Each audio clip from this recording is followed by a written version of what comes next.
안녕하세요. 이슈엔 정치입니다. 지난 아르헨티나 페소 가치가 올해에만 약 40% 하락한 걸로 집계되었습니다. 좌파 대통령 후보인 알베르토 페르난데스 대통령 후보가 당선이 유력한 걸로 나타나면서 페소 가치가 급락하였는데요. 이럼에도 불구하고 알베르토 페르난데스 후보가 유력한 이유는 바로 포퓰리즘 때문인데요.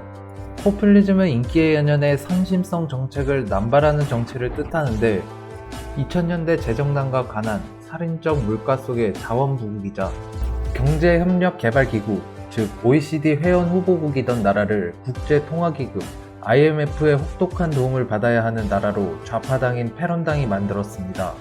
포퓰리즘으로 망한 나라는 아르헨티나뿐만 아니라 그리스, 베네수엘라까지 좌파 포퓰리즘이 시행된 나라는 하나도 빠짐없이 경제가 주저앉고 있습니다.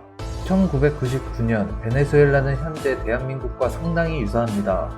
당시 대통령이었던 차베즈는 국민들과 소통하는 대통령이 되겠다 했고 인터넷 국민청원 사이트를 운영하고 국민의 요구에 대해 반대하는 의원들은 적폐 세력으로 매도했습니다. 부상복지 정책, 반미행동까지 현재 문재인 대통령이 차베즈를 따라하고 있다 해도 과언이 아닌데요. 당시 잘 살던 베네수엘라는 차베즈 집권 이후 물가 상승률이 3000% 상승하였고 베네수엘라 화폐는 아무 가치가 없어졌고 현재 10,000%까지 상승하여 손쓸 수 없는 지경까지 도달했습니다. 포퓰리즘 정책 중 최악은 성장률 추락과 높은 실업난을 공공부문 인력 확충이라는 기형적 해법으로 풀었다는 점인데 공공부문 전체 인력의 4분의 1이 불필요한 인력이란 추정이 나올 정도였습니다. 공공부문 종사자 숫자가 점차 늘어나고 이들은 시간이 갈수록 기득권이 되면서 자신들을 위한 포퓰리즘 정책을 늘렸고 공무원, 법조인을 비롯한 사회 기득권층은 엄청난 연금과 가족수당, 국가의료 혜택을 받지만 시간제나 계약직 일자리를 전전하다가 은퇴한 수많은 보통 사람들은 연금 혜택을 누리지 못했습니다. 여기서 주목할 것은 성장률 추락, 높은 실업난을 공무원으로 채우는 것은 문재인 정권과 상당히 비슷합니다. 문재인 정부는 작년보다 9.7%, 약 41조 원가량 늘어난 470조 원을 공무원 36,000명을 추가로 채용하는 데 사용하여 일자리를 창출하고 소득을 재분배한다고 합니다.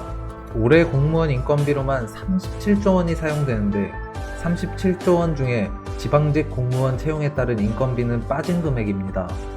문재인 정부는 취임 후 국정운영 5개년 계획에서 올해부터 2022년까지 무려 17만 4천 명의 공무원을 추가 채용하겠다는 것인데요. 이것은 포퓰리즘으로 망한 나라들 그리스, 베네수엘라를 따라가는 것으로 보입니다. 금융관계자는 국가 채무도 2022년이면 900조 원까지 치솟을 것이라고 전망했습니다. 문재인 정권의 경제 성장률이 현재까지 성장률이 집계된 경제협력개발기구 22개국 중 꼴찌인데 이것은 일본의 화이트리스트 제외 이전의 집계여서 더 떨어질 것으로 예상됩니다. 한국은 마이너스 3~4%로 최하위였고 1분기 마이너스 성장을 한 나라는 한국, 라트비아, 멕시코, 노르웨이 4곳뿐이었습니다. 여기서 재밌는 것은 마이너스 성장을 한 4개 국가 중 3곳이 좌파 정권이라는 것입니다. 이렇게 좌파가 정권을 잡으면 마이너스 성장률이 이어지고 있는데 미국, 일본 등 사실상 성장률이 오르고 있는 나라는 보수 정권입니다. 일본의 아베 정권이 장기 집권하고 있는 이유와 미국의 트럼프 대통령이 뽑힌 이유는 자국민을 위한 정권, 즉 보수주의의 자국민 보호에 있다고 생각하는데 우리나라의 경우 자국민 보호는커녕 난민 문제, 북지원 문제 등 자국민이 아닌 타국민을 위한 정부가 되었다고 봐도 무방한 것 같습니다. 지금까지 이슈앤 정치였습니다. 감사합니다.